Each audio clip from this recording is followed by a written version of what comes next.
You feel that pit in your stomach every time you swipe your card for a Christmas gift, don't you? That little voice whispering, "Can you really afford this?" By the time January rolls around, you're not just broke, you're drowning in a sea of financial guilt. But what if I told you that this entire cycle of spending, guilt, and regret isn't your fault? It's a carefully designed trap. And this year, I'm going to show you how to dismantle it piece by piece. We're going to break down the Christmas money guilt cycle and expose why it keeps you stuck. I'll give you 5 practical, no-fluff strategies to not just survive the holidays financially, but to actually enjoy them without the January hangover. We'll cover everything from the psychological tricks retailers use to the one simple mindset shift that will change how you view gift giving forever. By the end of this video, you won't just have a plan, you'll have a new sense of freedom. So, what is this guilt cycle? It's a 3-step waltz with financial disaster. First comes the pressure.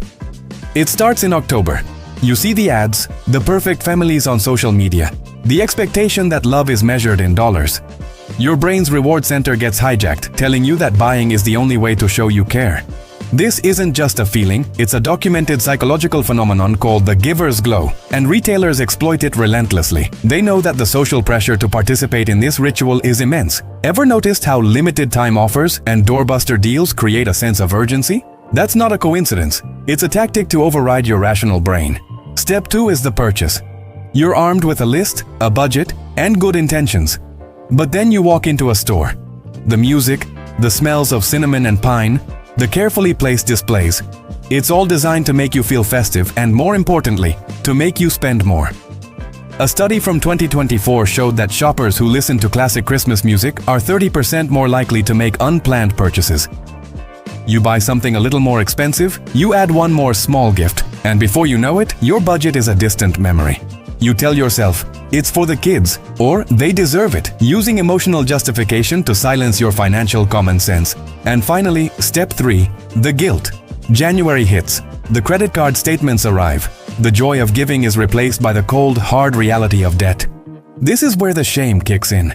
You feel irresponsible, foolish, and trapped. You promise yourself next year will be different.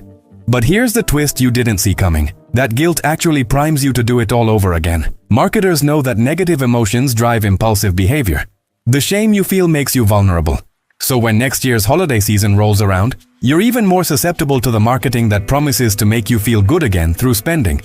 It's a vicious, brilliant, and profitable cycle for them, not for you. So, how do we break it? The first step is to redefine what a perfect Christmas looks like. We've been sold a lie that a magical holiday has to be expensive. The most memorable gifts are rarely the priciest. Think back to your own childhood. Do you remember the exact toy you got when you were 10? Or do you remember the feeling of building a snowman with your dad or baking cookies with your grandma? The marketing machine wants you to forget that memories are free. So, this year, your first mission is to consciously separate money from meaning. Decide now that the goal isn't to buy happiness, but to create it. This isn't about being cheap, it's about being intentional. Now, let's get tactical. Strategy number 2 is the reverse budget. Most people make a list of who to buy for and then try to fit it into a budget. We're flipping that. Before you even think about gifts, you're going to look at your finances and decide on one single, non-negotiable number. This is your total Christmas fund, not a penny more. Let's say it's $500. That's your reality. Now, you work backward. Divide that number by the people you need to buy for. If that leaves you with $25 a person, then that's your limit. No exceptions. This forces creativity. A 25 limit might mean a thoughtful book, a high-quality coffee mug with their favorite blend, or pooling money with a sibling for a bigger gift.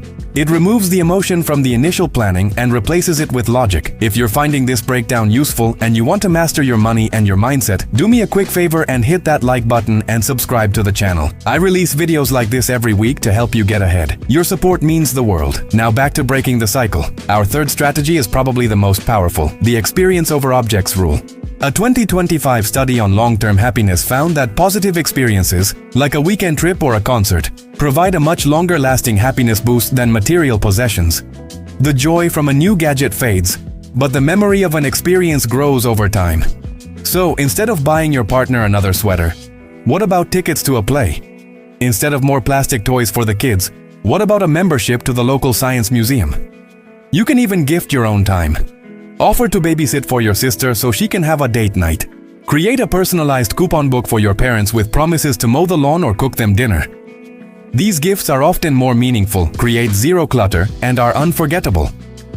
What's one experience you'd love to receive as a gift? Let me know in the comments.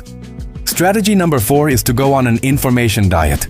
Unsubscribe from retail emails. Mute the influencers pushing endless gift guides. Limit your exposure to ads. You cannot be tempted by what you do not see.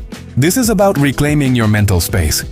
When you're constantly bombarded with messages telling you to buy, your willpower gets exhausted. It's like trying to diet while living in a candy store. By curating your information intake, you reduce the external pressure and make it easier for your rational brain to stay in control. Make a conscious choice to consume content that aligns with your financial goals, not content designed to empty your wallet. And our final strategy, number 5, is to script your conversations. This might sound clinical, but it's a game changer. One of the biggest sources of pressure is other people. Friends who want to do an expensive gift exchange, or family members who expect lavish presents. You need to have a plan for these conversations. For example, if friends suggest a $100 Secret Santa, you can say, "I love that idea." To make it easier for everyone financially this year, what if we set the limit at $30 and focus on funny or creative gifts instead? Or for family, you can say, "This year we're focusing on spending more quality time together instead of doing big gifts. We'd love to host a game night or go ice skating with everyone." You're not saying "I'm broke," you're saying "I have different priorities." You are leading with a new, better idea, not making an excuse. So let's recap the trap: pressure, purchase, guilt. And the escape plan: redefine the perfect Christmas, use a reverse budget, prioritize experiences, go on an information diet, and script your difficult conversations. But here's the final piece of the puzzle, the thing that ties it all together. The reason breaking this cycle is so important isn't just about saving a few $100s. It's about taking back control. The skills you use to navigate Christmas spending, intentionality, budgeting, setting boundaries, are the exact same skills you need to build real wealth and financial freedom. This isn't just about one holiday, it's a training ground for your entire financial future.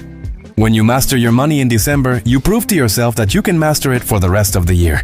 This shift from being a passive consumer to an active architect of your own life is the core of what I teach. It's how I was able to build an online business that now generates over $20,000 a month. It started with making small, intentional decisions, just like the ones we've talked about today.